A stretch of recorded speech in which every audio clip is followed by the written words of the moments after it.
¿Puedes cerrar la puerta? Gracias. Bueno, ahora sí, vamos a ir continuando con esta segunda parte de la jornada. Y ahora vamos a presentar nuevamente a la licenciada Agustina Pedraza, y ella nos va a traer la ponencia Educación sin Fronteras, nuevos desafíos y perspectivas. Muchas gracias, profe.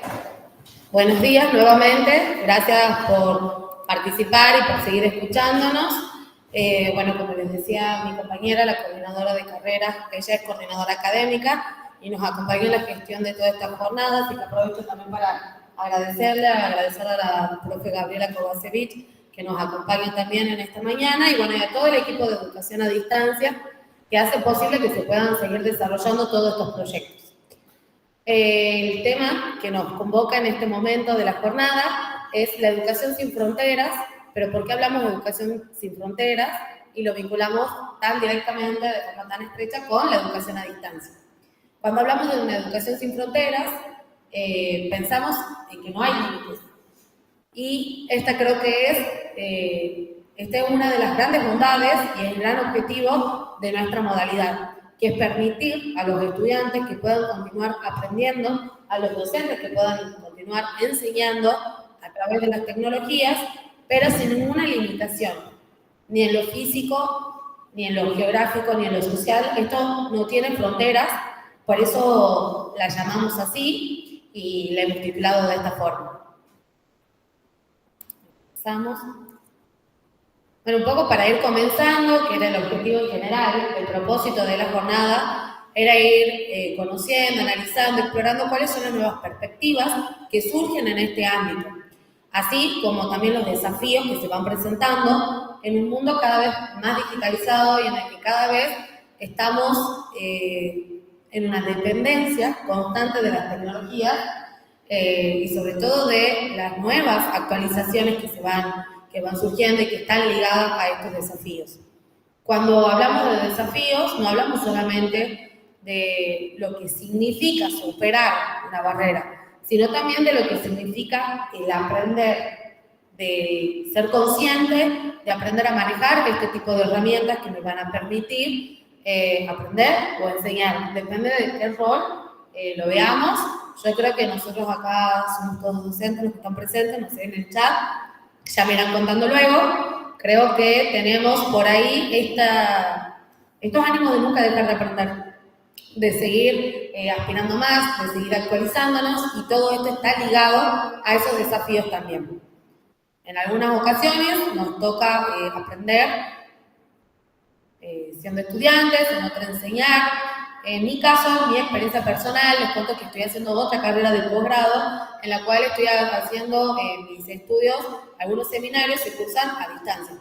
Por lo tanto, mi experiencia va a ser totalmente distinta, pero a mí me permite reflexionar sobre el rol del estudiante, sobre cómo van construyendo y también ir evidenciando esto que ya está escrito, como son los desafíos, como son los retos, pero también ir estableciendo esa relación entre la teoría y lo práctico, acercándome yo a un campo. Sí, por favor. Bueno, esta modalidad, como ya lo fuimos mencionando, fue ampliando el acceso al conocimiento. Es una de las grandes características que dentro de un paradigma de inclusión ha sido potencialmente accesible y ha permitido a muchas personas que puedan continuar aprendiendo. Luego de la pandemia, es una modalidad, es un modelo educativo que si bien ya estaba creándose, transformándose con la pandemia, luego del 2020, esto se fue acelerando. Todas las transformaciones se fueron agudizando y por eso también todos los cambios que impliquen el aprender, el diseñar, el planificar a partir de esto, que ha sido por ahí el gran desafío que se ha presentado para los docentes, no solo en el nivel universitario en el que nosotros nos encontramos en este momento, sino también en los niveles que hacen la escuela, bien, que preparan. Pero ha sido una gran alternativa y una gran oportunidad, y creo que desde ese lugar es donde tenemos que ir viéndola y aprendiendo, construyendo. viéndolo como una alternativa porque es una opción pedagógica que permite acceder a todas las personas, sin distinciones. Aquí no existen barreras geográficas porque llega a cualquier lugar. Nosotros en las carreras a distancia, luego ya lo van a comentar los profes también, tenemos estudiantes que viven en la Argentina, pero que se encuentran terminando la carrera en otro país, porque piensan en algún momento volver, o porque tienen un objetivo pendiente, un interés personal que los motiva, y esta opción ha llegado para poder permitirles a ellos cumplir esos sueños que por ahí son los personales. Promueve un aprendizaje flexible y personalizado. Aquí hablamos porque es una modalidad bastante exacta en la que nosotros podemos ver hasta cuántos clics hace un estudiante para ingresar.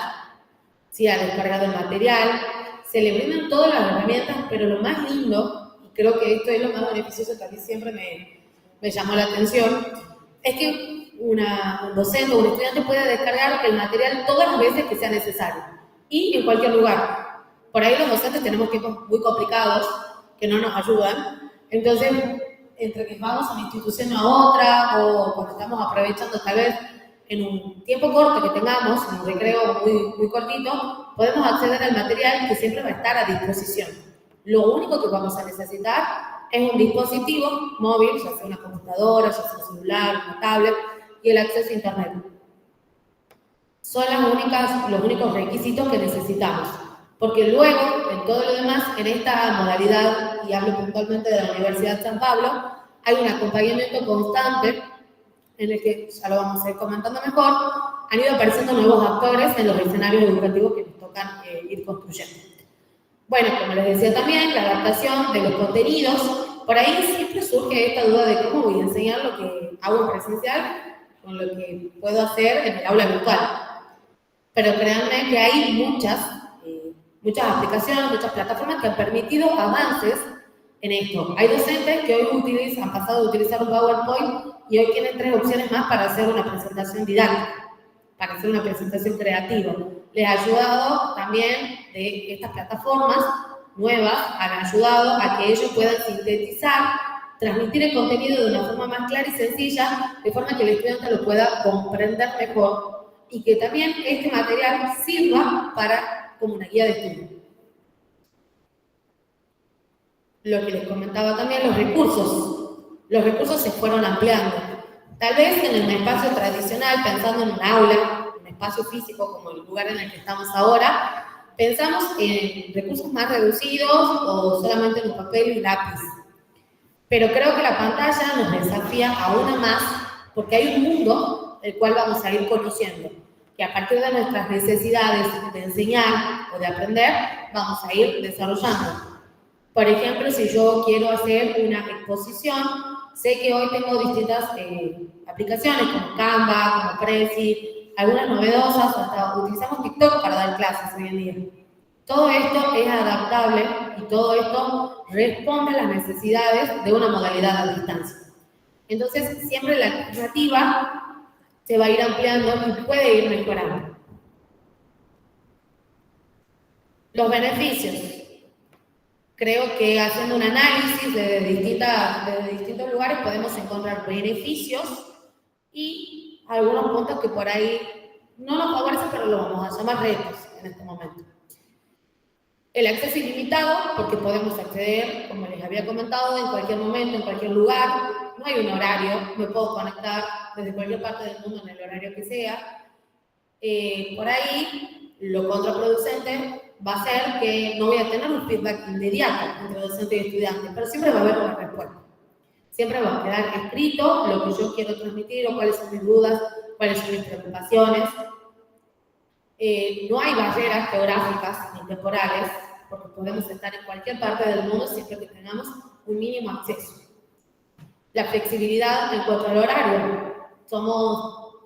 Hoy en día, las jornadas laborales son cada vez más extensas y esta modalidad responde justamente a esas cuestiones del mundo para poder acompañar, para permitirle a las personas que puedan completar, que puedan estudiar en el momento que ellos dispongan. ¿Sí? Ahí un desafío, un reto va a ser cómo me organizo para que esto suceda. Ahí vamos a tener que ir generando estrategias para que se desarrolle una autodisciplina, que eso va a ser por ahí lo que tenemos que enfrentar como docentes y como estudiantes. Como docentes, porque tengo que acompañarlo al tiempo que lleve ese estudiante su carrera, su espacio de formación, su aprendizaje. Esta modalidad, como les decía, promueve mucha la creatividad. Hoy en día ya hemos llegado a ver clases que inician con TikTok para ir desarrollando todo el contenido teórico, para ir mostrándole y también para acercar las propuestas reales a los estudiantes que les permitan establecer relaciones entre la teoría y la práctica y así construir un aprendizaje. Y el desarrollo de la autodisciplina, que una vez que sí se ha logrado, porque sabemos que la modalidad y el diseño de una aula virtual está pensado para que el estudiante pueda seguir una organización. Va a depender mucho de su interés, de su motivación, pero sobre todo del acompañamiento que nosotros le brindemos. Y los retos, como les decía, estaban en la comunicación, que no va a ser inmediata, pero va a haber una comunicación.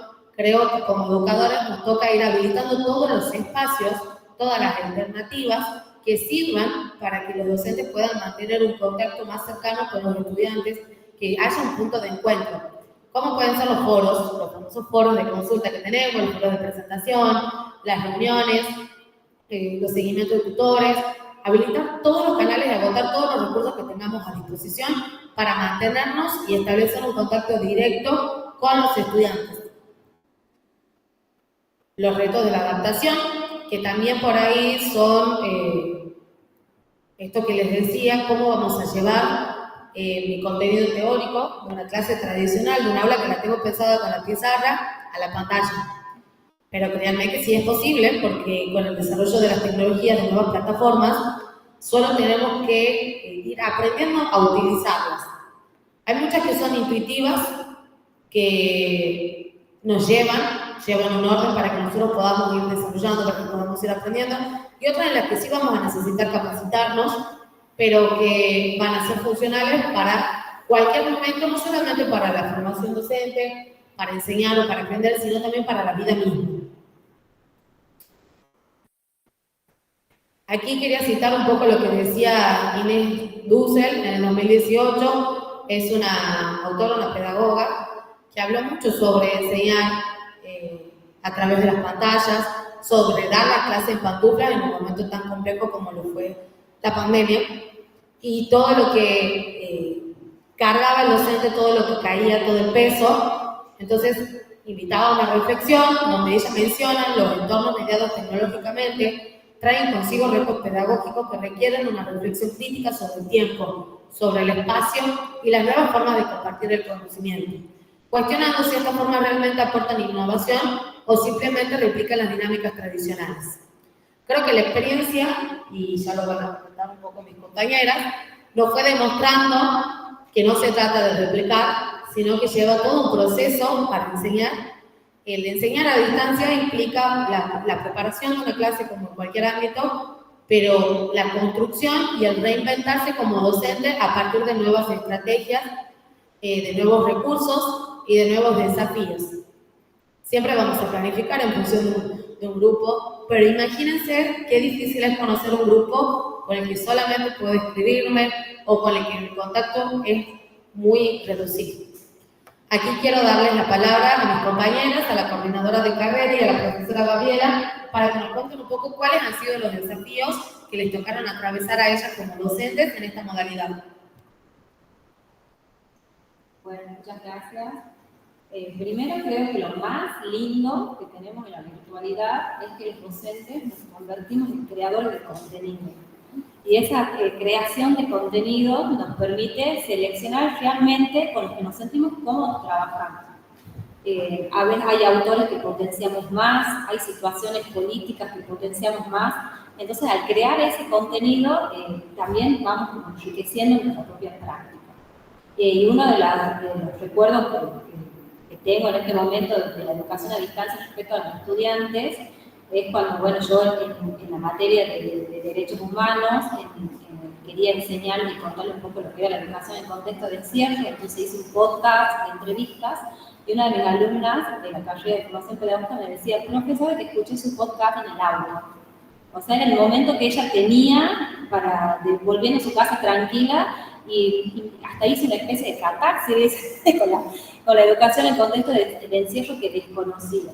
Entonces esa flexibilidad de poder manejar ese tiempo, de utilizar las herramientas tecnológicas para ir aprendiendo en ese camino en el que yo vuelvo a mi casa, donde nadie me escuche y yo me puedo concentrar en esa materia, me parece que es enriquecedor porque son momentos que yo elijo estudiar y escuchar en este momento.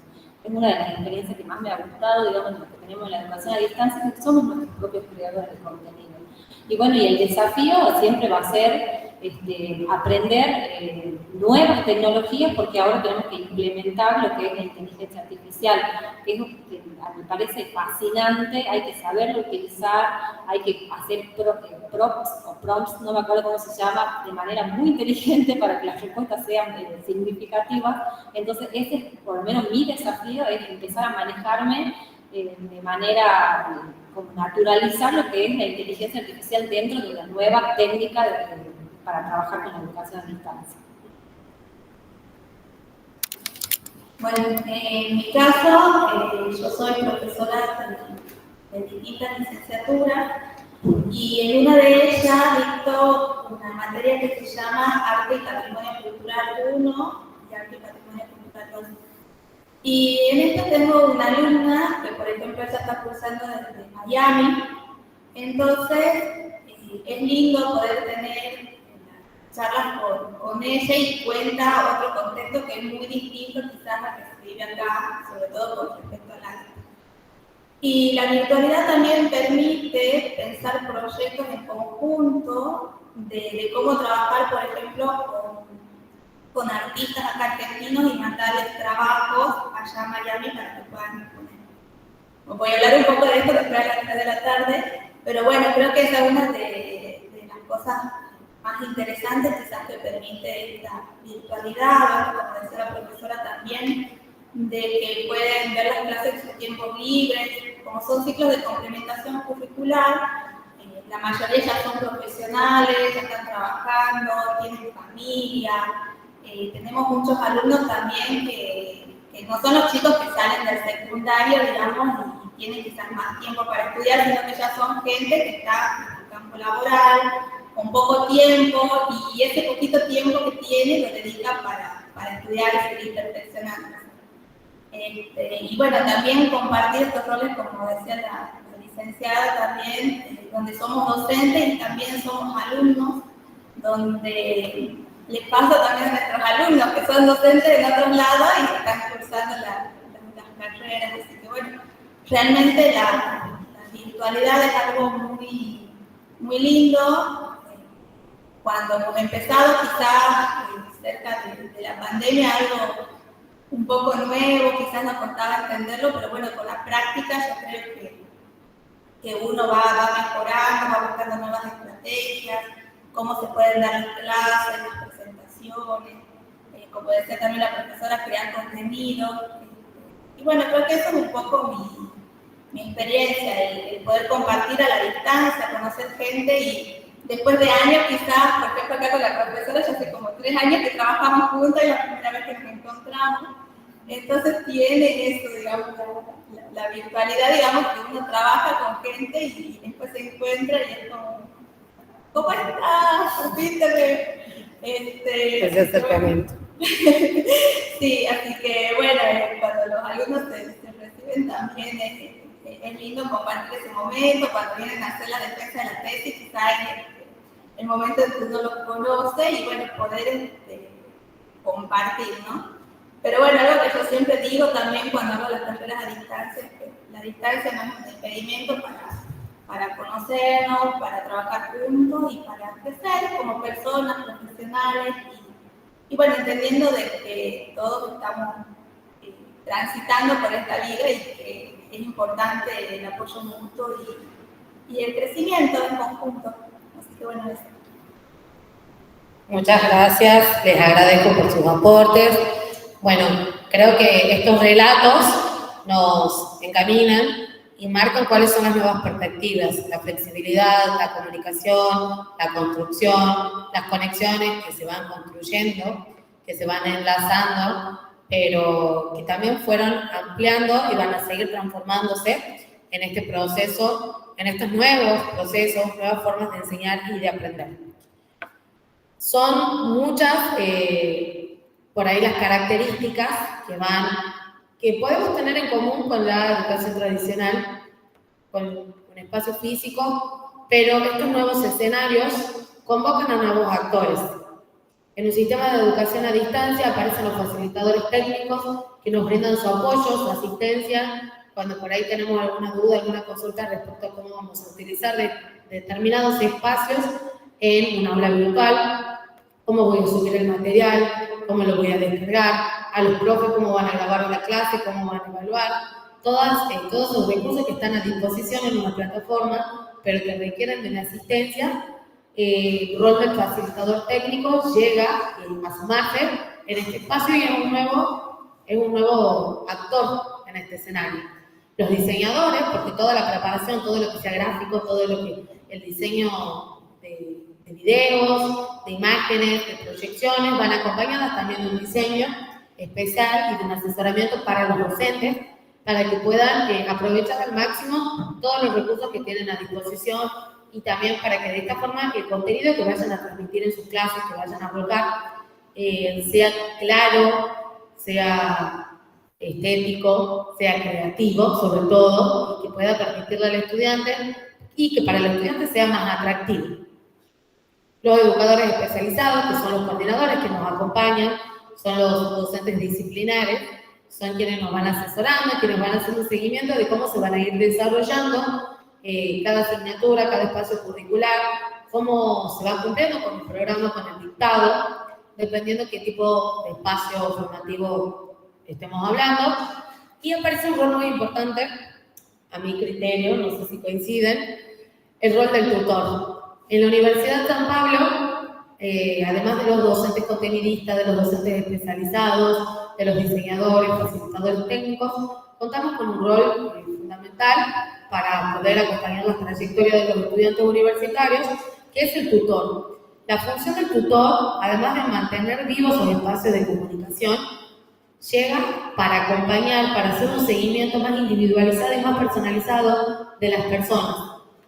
Entendemos que para el estudiante es todo un desafío de ingresar al campus, de mantener, de llevar el día, de ingresar a todas las asignaturas, de ir completando las actividades, pero todo esto no lo hace solo porque siempre va a tener a alguien que lo va a ir acompañando y que le va a ir recordando cuál es el camino que tiene que seguir para cumplir con los objetivos que se plantean en cada espacio curricular.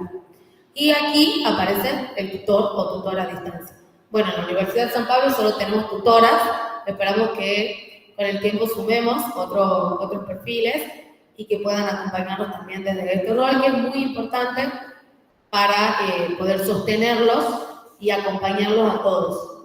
El rol del tutor también le va a brindar datos muy importantes a los docentes para que puedan ir desarrollando sus clases, le van a brindar números para que el docente pueda implementar otras estrategias, para que vea qué impacto ha tenido una actividad que ellos han planteado, si ha tenido buenos resultados o no, si hay que cambiar la metodología o no. Esto también es un trabajo articulado que lo va a hacer junto con el tutor que acompaña a los grupos.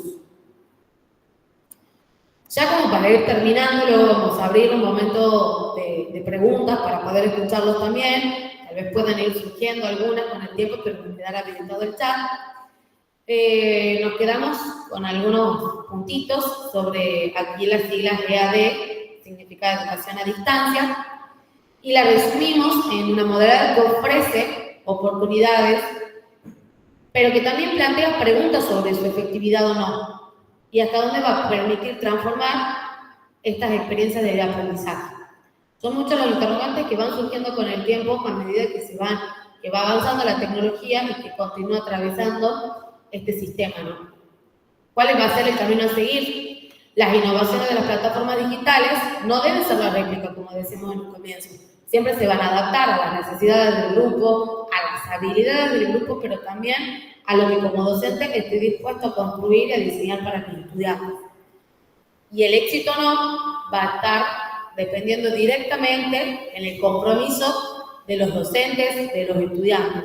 Para lograr esto es necesario que se promuevan actividades colaborativas que apunten a desarrollar un pensamiento crítico. Estas son por ahí las conclusiones que hemos llegado de la experiencia, un instituto muy joven en la Universidad de San Pablo, que surge con la necesidad de virtualizar las carreras que se dictaban en formato presencial. Hoy en día contamos con más de 18 carreras y gran parte de estas carreras buscan seguir formando a docentes, seguir acompañándolos en un grado universitario. Bueno, ahora sí vamos a ir terminando, ahí la última diapositiva y la vamos a dejar abierta para preguntas. Pueden ir escribiendo en el chat, pueden ir levantando la mano también y los vamos a escuchar.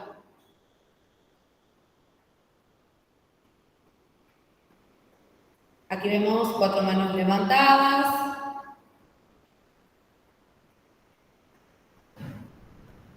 No sé si está Flavia o Miriam por ahí para que puedan activar el micrófono y los escuchamos.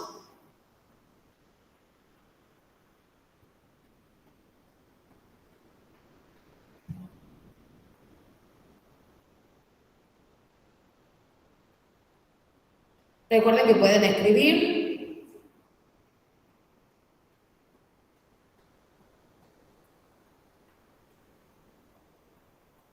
No tenemos mucho.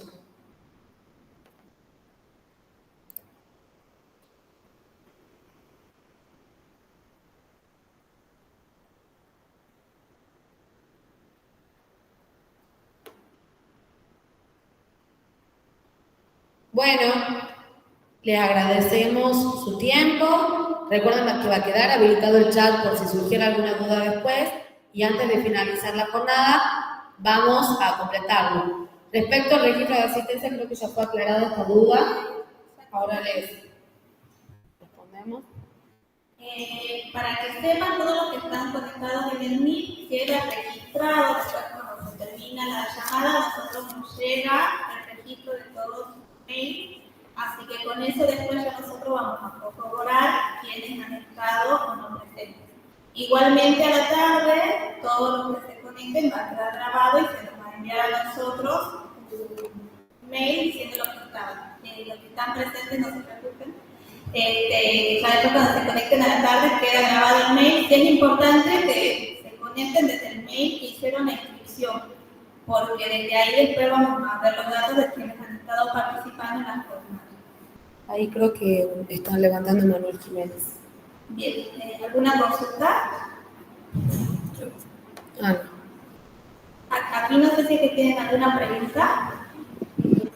¿Qué tal? ¿Cómo está? Buen día. Yo soy de Termas de Riondo. Con respecto más que nada, digamos, al tema de después, digamos, de la jornada, ¿sigue hasta las 15 horas? ¿Es forma virtual o ya terminaría ahora? No, ahora seguimos con otra ponencia hasta la 1 del mediodía. Ahí cortamos y volvemos a las 3 de la tarde hasta las 6 de la tarde por el mismo enlace. Ah, muy bien, muy bien, muy bien. Eso no tenía muy entendido, por eso quería más que nada consultar. Bien, muchas gracias. Sí, ¿acá hay una duda? Sí, yo quería preguntar porque como ustedes pusieron a favor y contra, ¿sí? Una de las cosas que me dificulta un poco, porque bueno, soy mamá, también soy docente y también soy estudiante, ¿no? Entonces, el tema de los adolescentes o los adultos hiperconectados, ¿no? Porque está bueno lo de la virtualidad, pero por ejemplo yo decía a ella, tenemos nuestra virtualidad en lo que estamos estudiando, nuestra virtualidad en lo que estamos enseñando, la virtualidad con los chicos, mano de WhatsApp, ¿entendés? Como que mucho tiempo también le dedicamos a la pantalla, como en contra, ¿no? Y la otra dificultad es el tema de lo orgánico, la vista. No podemos, yo uso lentes, una de mis hijos usa una lente muy importante, entonces esto es muy, siempre lo tengo que estar midiendo, y tengo el adolescente hiperconectado. Entonces eso es como que, y es algo que con lo que me cuesta mucho lidiar día a día, y a los adultos también. porque no sé si se ha presentado muchas veces en otros cursos, digamos, en otras exposiciones que hicimos, donde nosotros mismos estamos, como usted había planteado el ejemplo de ir conduciendo y estoy mirando o escuchando el audio, la atención dispersa o qué conexiones o cómo hacemos, digamos, para manejar esas cuestiones. Sí, bueno, en vez de escuchar la radio, escuchar un audio, me parece que hay que saber organizar también eso. Pero cerca de la virtualidad, los docentes tenemos que saber algo muy importante, es qué es lo urgente y qué es lo importante. Si nosotros empezamos a manejar nuestros tiempos, gestionando lo urgente solamente, nunca vamos a tener lo importante. Entonces, dentro de lo importante está el cuidado de la salud, la organización de los horarios, y dentro de lo urgente estará la corrección de los exámenes. Bueno, entonces, si el docente aprende a gestionar ese tiempo, también lo tiene que trasladar a la organización cotidiana y también a los hijos. A ver, este juego es importante, porque urgente no es.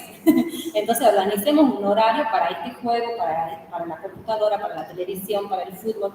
Entonces, sí tenemos que empezar nosotros por gestionar ese tiempo y trasladarlo también a lo que es lo cotidiano.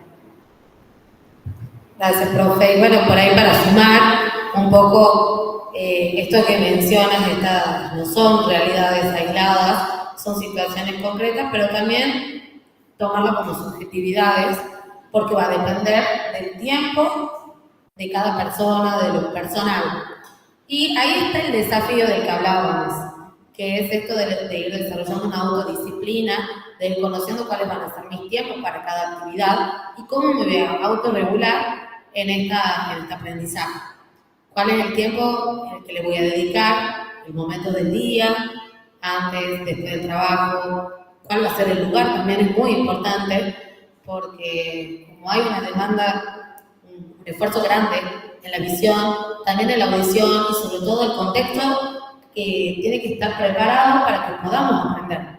Tiene que ser un lugar tranquilo. Si bien el auto puede ser un lugar en el que no estemos acostumbrados a estudiar, pero puede llegar a ser en algún momento a sacarnos de alguna situación, a salvarnos y puede ser un lugar tranquilo.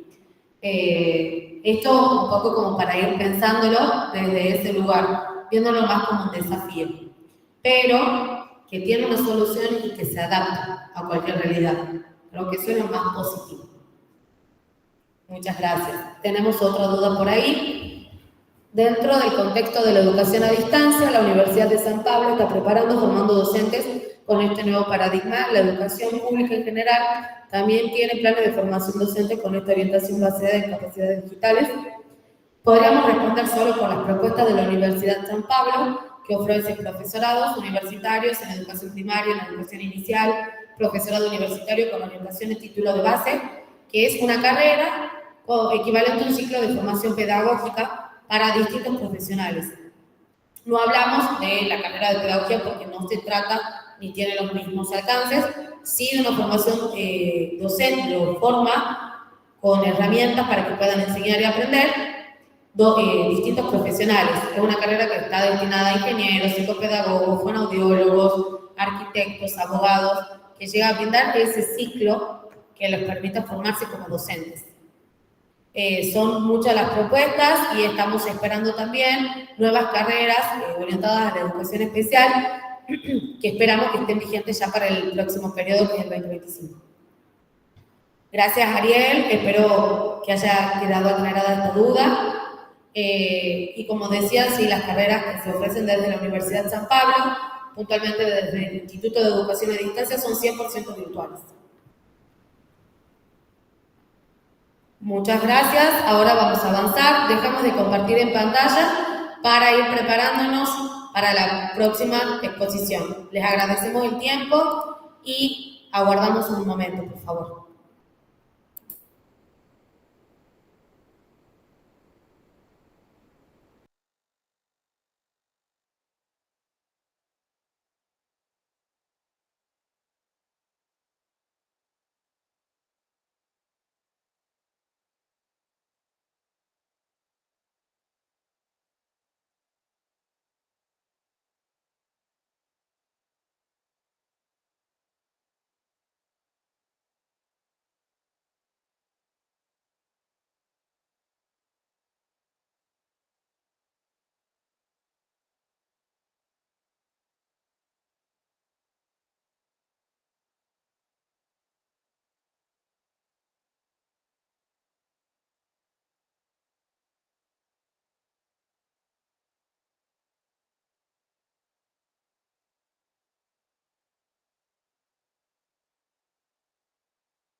y para terminar ya con este primer bloque de la primera jornada de educación de la Universidad de San Pablo, vamos a presentar al profesor Francisco Manuel Malpartida Montivero, y él nos va a estar hablando sobre los itinerarios del pasado y futuro en la investigación educativa.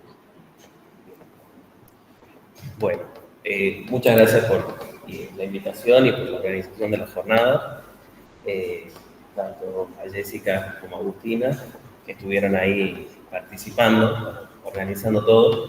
La verdad que cuando hablé un poco con Jessica sobre cuál tenía que ser el tema de la exposición o de la ponencia, yo estoy a cargo de 2 materias dentro de formación pedagógica, una es Historia de la Educación y otra es el taller de investigación educativa. Entonces, pensando, bueno, ¿qué de esos 2 campos puede tener sentido conversar un poco acá?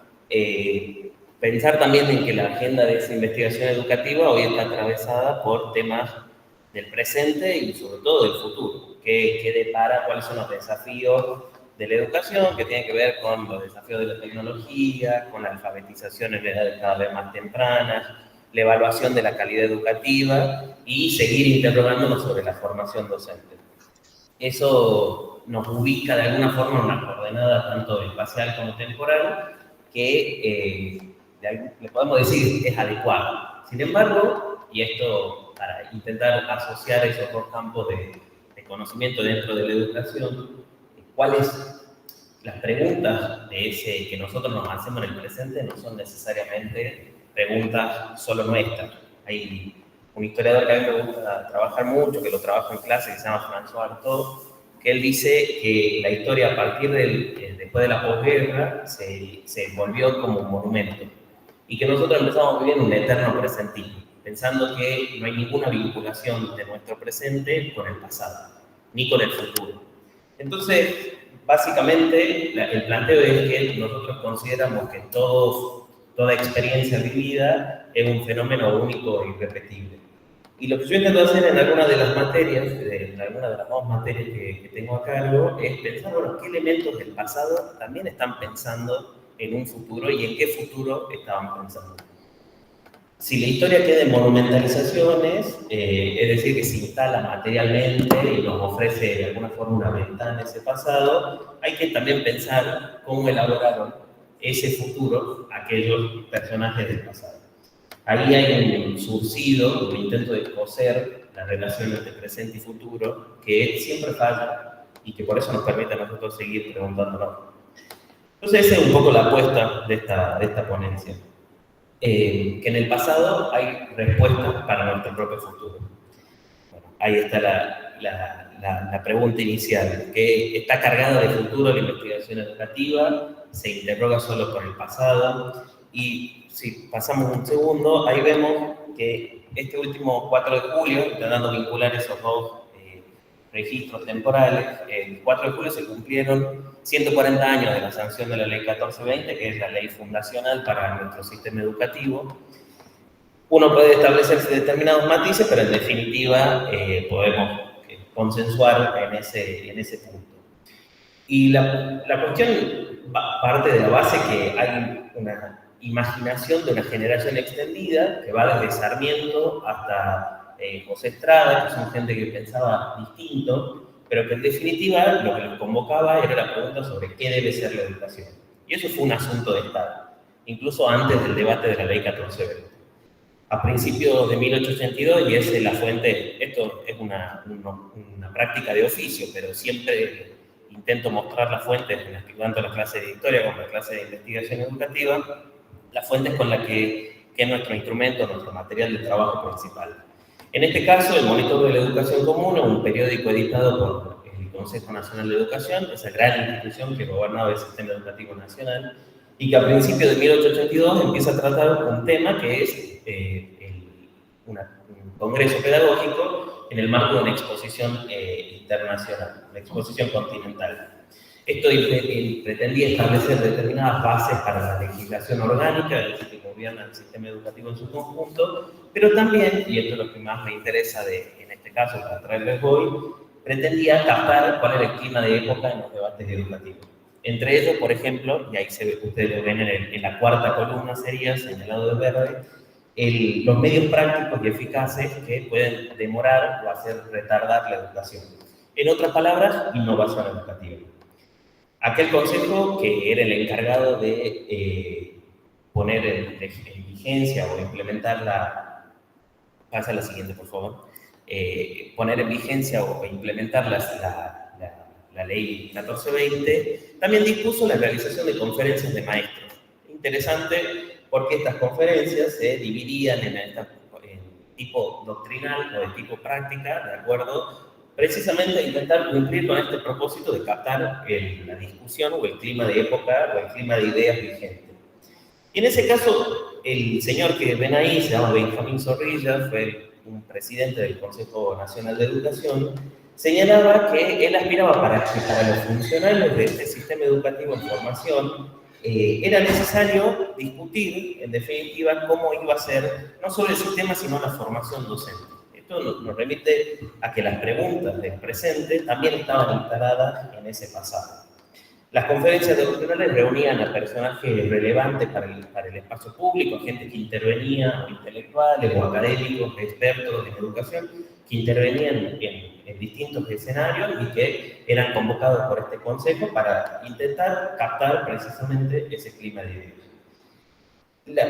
Los temas que trataban estaban vinculados precisamente a trabajar cuáles eran los debates sobre los sistemas que debía, o el camino que debía tomar el sistema educativo argentino, los métodos, los programas y los textos escolares, algo que con el tiempo ya empezó a quedar en desuso, pero que continuamos discutiendo sobre con qué nos formamos, cómo nos formamos, a quiénes les enseñamos y quiénes son las personas que enseñamos.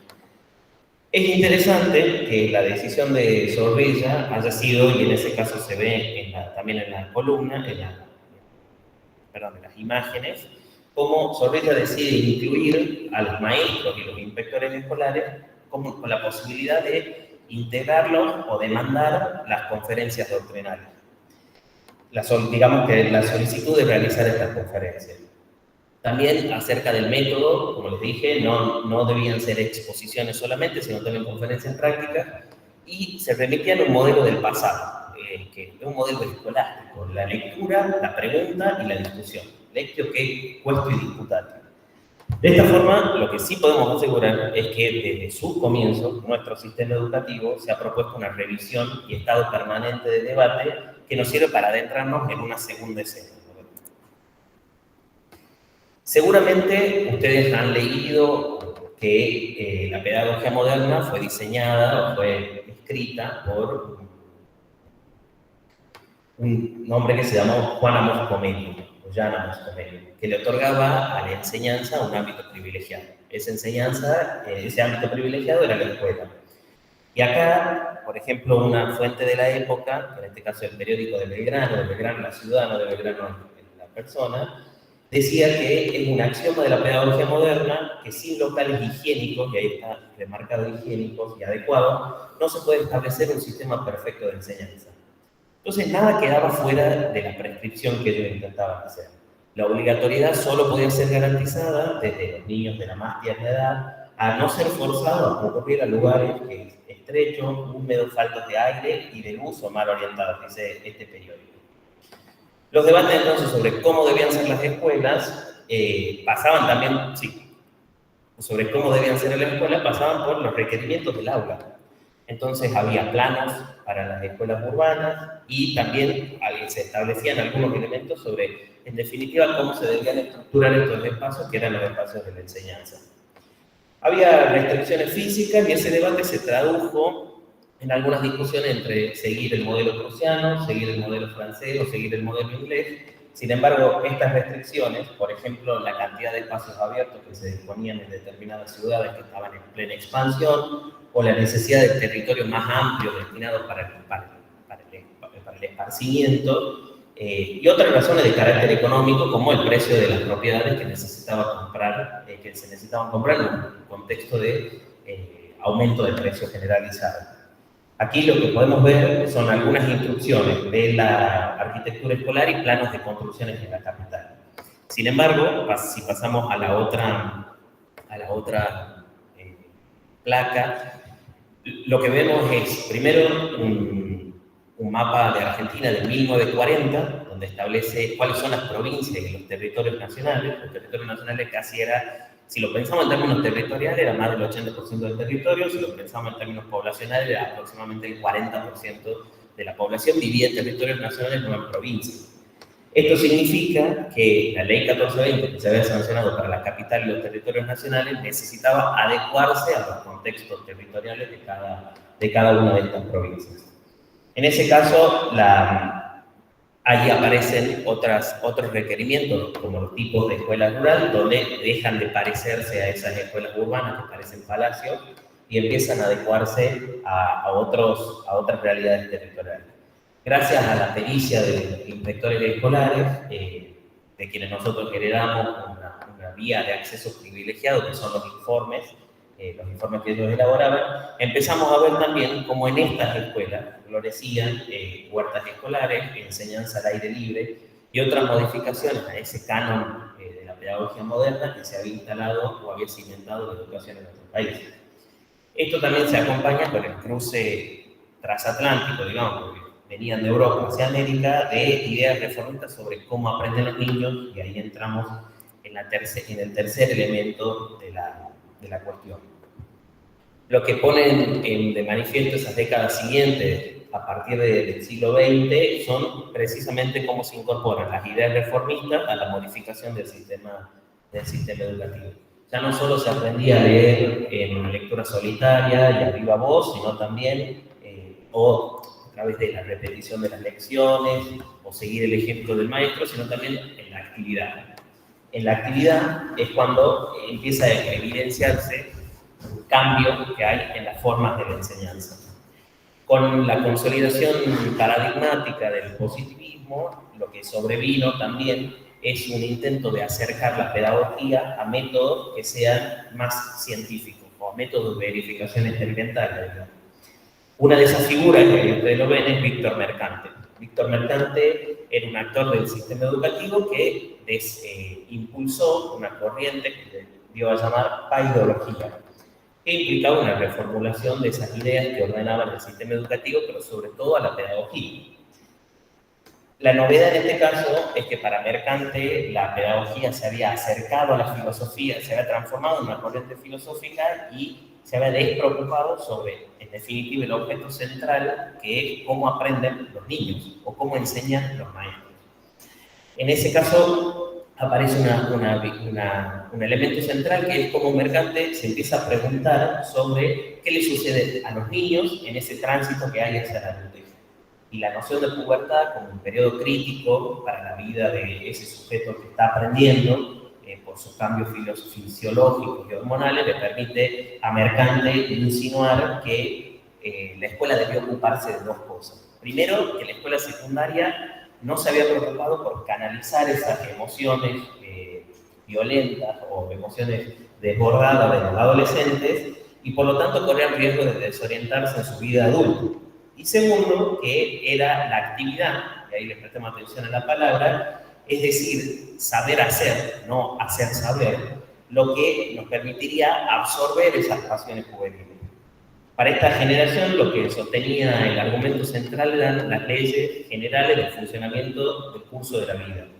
Por ejemplo, ese recorte de texto, yo les leo una parte que está señalada ahí, dice: las luces del presente siglo, así comienza, no nos permiten someter los juicios de nuestro yo a la tutela misteriosa de seres vedados al intelecto, de quienes la humanidad sepultada ya en el pasado hizo depender el fruto de sus designios.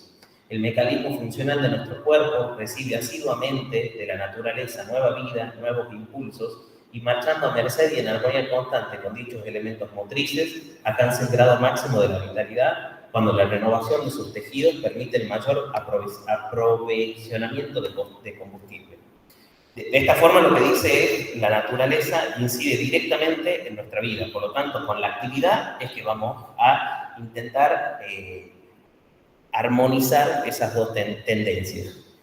Y luego señala, no se falta ahí porque es el último párrafo, la pedagogía no se aparta de estas bases, es por excelencia ciencia positivista, hermanada con la fisiología que marcha legalmente en el coro armonioso de las leyes sociológicas y sus preceptos que siguen la ley de la evolución del niño, de ese pequeño vigía de la civilización en cuyo seno se agita y se constituye. Bueno, entonces la función de la escuela va a ser conservarse de esas cosas superfluas que atentan contra la inocencia porvenir, contra la inocencia infantil, porque se debe al porvenir.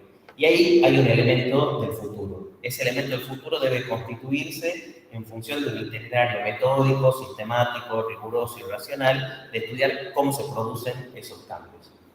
Como asistimos a tiempo de reforma parcial, de ese, ahora sí, cambiemos, como asistimos a ese tiempo de reforma parcial de ese sistema educativo, lo que vemos es que en la década de los 30 y de los 20, de los 30, se producen variaciones al modelo escolar que comienzan a tomar cada vez mayor relevancia o protagonismo. Por ejemplo, si miramos la imagen de la izquierda, vemos una clase de Geografía Nacional realizada aquí en Tucumán en 1930 en la Escuela Sarmiento.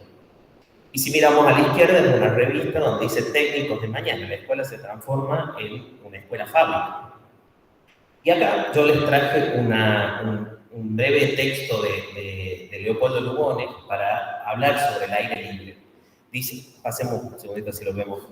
Se llama Lecciones al aire libre, estética y patriotismo. En el texto lo que dice es que enseñar fuera del aula no es algo malo, sino que, en definitiva, uno aprende en ese trabajo alegre que constituye una causa de bienestar.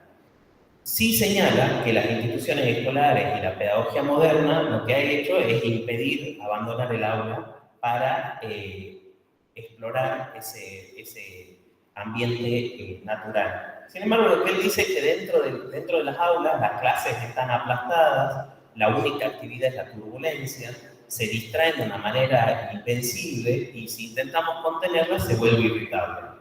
Entonces hay que oír ese llamado de la naturaleza, que los organismos infantiles, y ahí él dice que los niños están más vinculados con la naturaleza que nosotros los adultos, que esos niños infantiles sienten con una intensidad duplicada. Hagamos con la clase, y ahí eso es lo que propone al final, por eso se llama estética y patriotismo, hagamos con la clase una visita al prócer cuya estatua se encuentra en una plaza cercana. Si atendemos al juego del lenguaje que nos propone Lugones, lo que dice en una parte es que ubica al maestro y al alumno en una relación casi de igualdad. Hasta este momento era una cosa impensada todavía.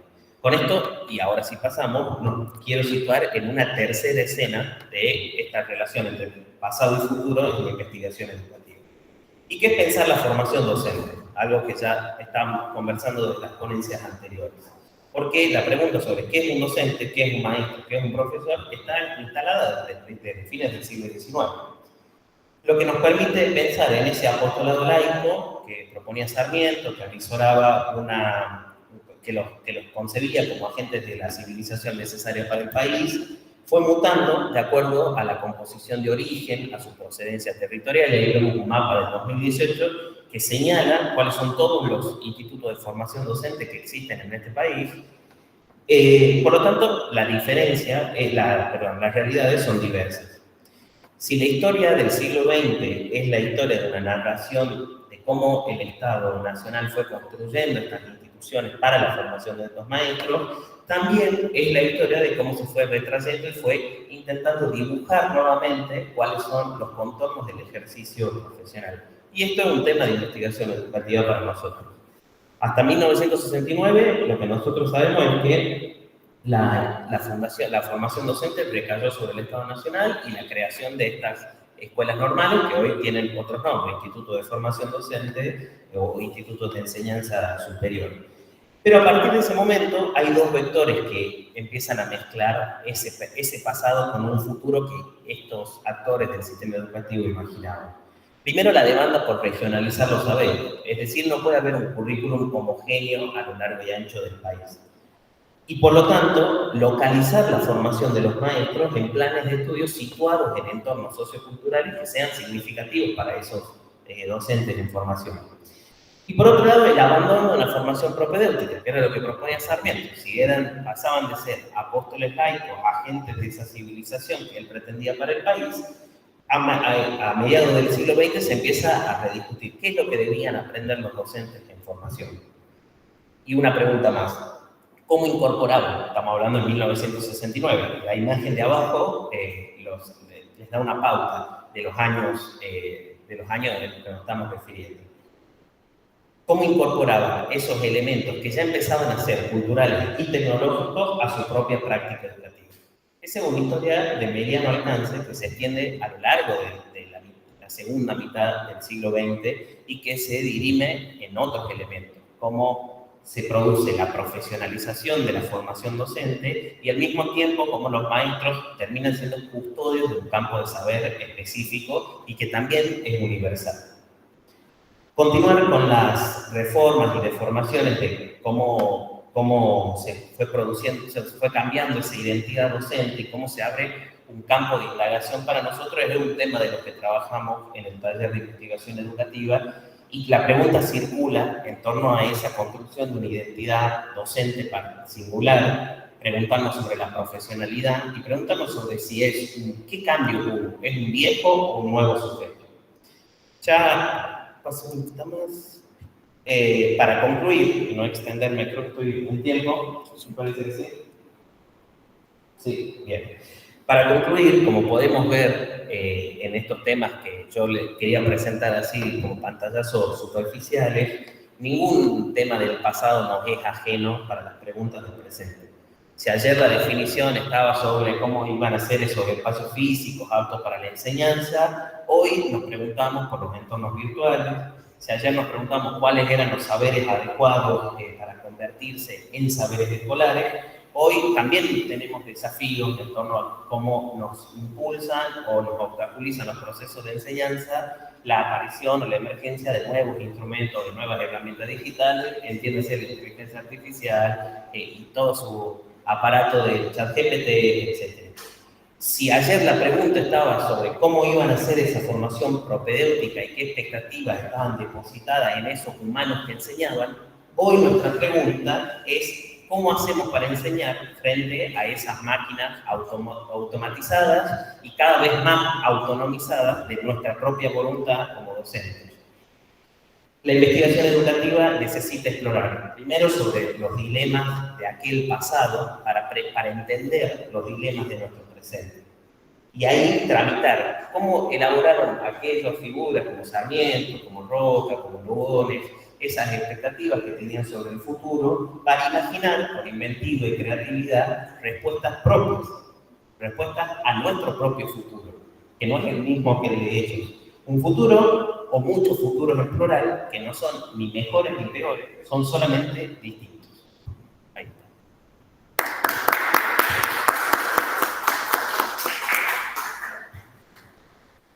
Bueno, muchas gracias, profesor. De nada. La verdad que he aprendido mucho sobre la educación. Yo me llevo muchas cosas. No sé si es que alguien de los que está presente tiene alguna duda, consulta, pregunta. Bueno, y de los que están conectados, no sé si tenemos alguna pregunta ahí.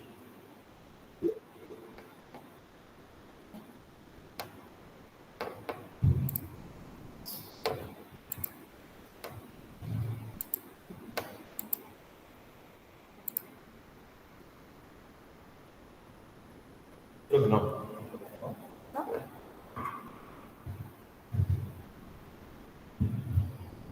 ¿Ninguna pregunta?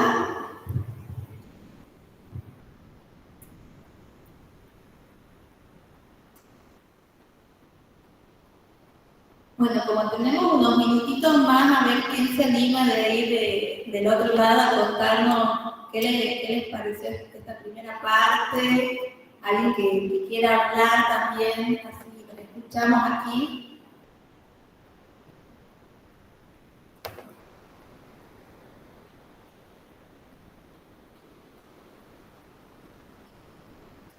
¿Algún profe?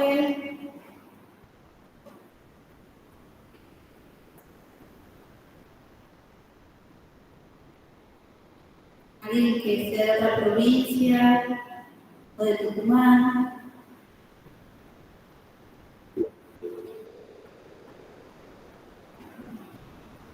Sí, Emanuel, ¿se levanta la mano ahí? ¿Podemos habilitar el micrófono? Hola, ¿qué tal? Emanuel, lo habla. Sí, yo concuerdo con el docente, con el profe, que realmente, digamos, la educación,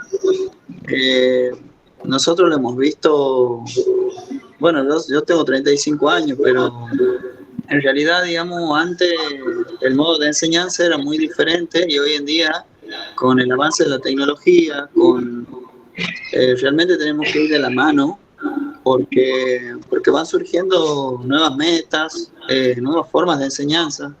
Y creo que nosotros, haciendo referencia siempre a la pandemia, no estábamos preparados para ese tipo de cambio en la educación. Resulta que después virtualmente teníamos que dar las clases y había profesores que bueno, no sabían cómo aplicarlo.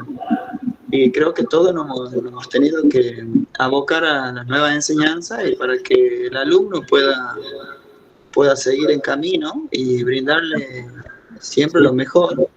Y a través de esas herramientas aprender más que nada a utilizar esa herramienta que nos brinda la educación, por supuesto.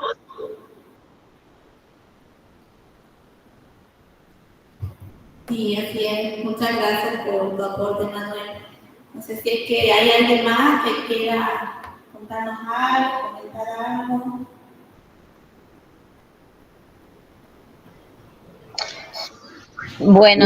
Casi buenas tardes. Yo me quedé pensando un poco en el primer bloque que abrieron la profe Fati y Ana Gabriela sobre cuándo y cómo los y las docentes deben convocar a la EOE, porque a veces se nos complica con muchas situaciones que, como decía la profe Fati, las aulas son heterogéneas. Y ahora que estuvimos hablando de la pedagogía de ayer y hoy, prácticamente, también me pongo a repensar que por más que la pedagogía ha ido cambiando en estos últimos años, se conservan muchas formas de enseñar tradicionales y eso no permite a veces que nos enteremos de un montón de cosas que pueden ir ayudándonos a mejorar. Le agradezco mucho por el espacio porque nos deja pensando un montón de cosas y sobre todo las prácticas docentes. Bueno, muchas gracias, Pía. Para nosotros también es muy importante que estén ahí, estar tanto con los que están presentes y también esta forma de pensar la educación, que gracias a la virtualidad podemos estar conectados y bueno, haciendo esta jornada, ¿no? Para poder debatir, intercambiar opiniones, escuchar también a los profesores que nos traen nueva información, una forma de entender distinto a la educación de cómo ha sido, de cómo es, de cómo la podemos proyectar. No sé si alguien de los que está acá quiere decir alguna cosita. Bueno, yo también quiero agradecer porque, bueno, creo que era información, todo lo que se puso ayudó muchísimo, de amplia, no solo de las paredes, sino de cuestiones, en diferentes lugares, cómo se van generando los recursos, cómo se va buscando la manera de poder llegar, de poder brindar un conocimiento útil. Y bueno, también agradecer al profesor todo el recurso, de cómo se inició todo esto, cómo fueron cambiando las circunstancias, qué se fue buscando, cómo se está adaptando, y bueno, poder el enfoque. Bueno, muchas gracias. ¿Alguien más?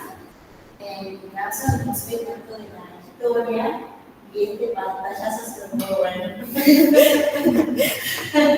Muy bueno.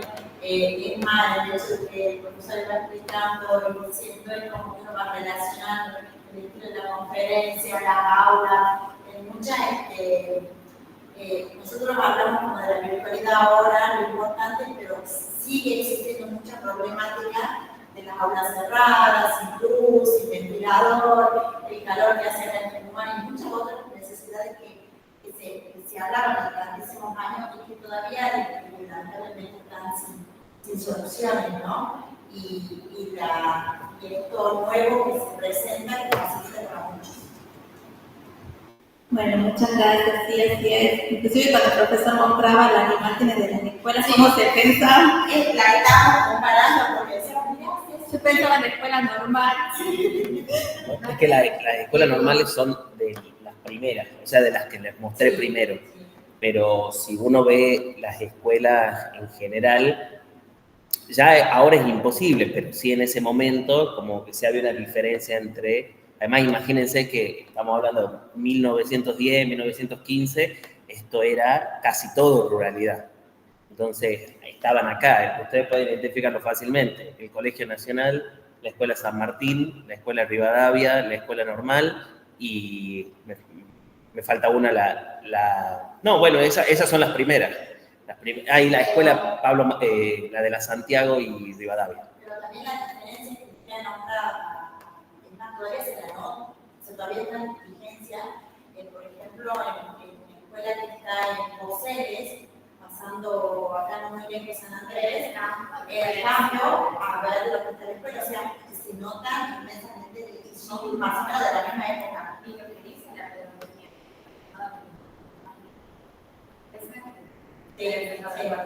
Sí. Sí, sí. Nos ha llevado al viaje. Nos ha hecho conocer ahí. Nos ha hecho hasta relacionar, comparar. Está muy bueno. Bueno, yo soy de la rama del arte, así que también me ha servido un montón. Sí, yo soy la de captura. Pero, bueno, a las escuelas artísticas, por ejemplo, la ESEA tiene una organización arquitectónica totalmente distinta al Teatro Alberdi, que también funciona un formato escolar ahí adentro. Uno está pensado como la escuela, no les traje esa imagen, pero la arquitectura francesa piensa en esos palacios y también demanda mucho más espacio, mientras que después a mediados del 30 ya se empieza a hacer una cuestión mucho más también industrial. No hay tanto lugar para la expresión artística, tienen que ser funcionales los lugares.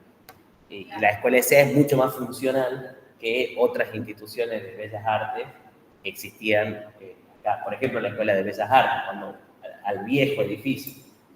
Sí, fue cambiando. Claro, por ejemplo, también creo que es interesante esto que planteaba el profesor de pensarse la escuela, cómo tenían que ser los espacios, cómo se iban a organizar y que también ya acercándonos a nuestra época ya es más como reutilizar edificios que a veces eran casas, muchas veces, bueno, acá me tocó a mí trabajar en un colegio que era una casona de antes, digamos, entonces eran como las habitaciones de antes chiquititas, son aulas y bueno, como decía también la parte educativa, la misma Universidad de Arte, que antes era un convento. Entonces, son espacios que por ahí son reciclados y no están pensados como escuela. Y bueno, no sé si es que alguien más se quedó ahí con las ganas de hablar y no se animó. ¿Hable ahora o hable de tarde? No. Bueno, estamos ya finalizando. Agradecerles a... Una aclaración porque estábamos preguntando en el chat por el tema del registro de la asistencia. Por ese lado no se tiene que preocupar porque ya tenemos registrada la asistencia desde el instituto, ¿sí? Si a ustedes que vinieron presencial, si nos pueden dejar un nombre para que también les anotamos, ¿sí? Bueno, entonces, como saben, ahora hacemos un corte para que cada uno pueda almorzar, relajarse un poquito. A las 3 de la tarde nos volvemos a conectar. Como ya saben, ya queda registrada la asistencia con su mail. Tienen que conectarse con el mail que se han inscrito. Si no se han inscrito, nos piden el formulario, así puedan subir los datos. Es importante también que en el formulario carguen su foto del DNI. Si todavía no lo han hecho, sigue abierto el formulario para que lo carguen, porque bueno, ese es un requisito que se pide para la certificación. Así que bueno, nos desocupamos y a las 3 de la tarde nos volvemos a encontrar en el mismo link, ya solamente virtual, y agradecerles a todos que han estado por sus reacciones y bueno, tratando de llegar a todos los lugares de la Argentina. Muchas gracias y nos vemos a las 3 de la tarde.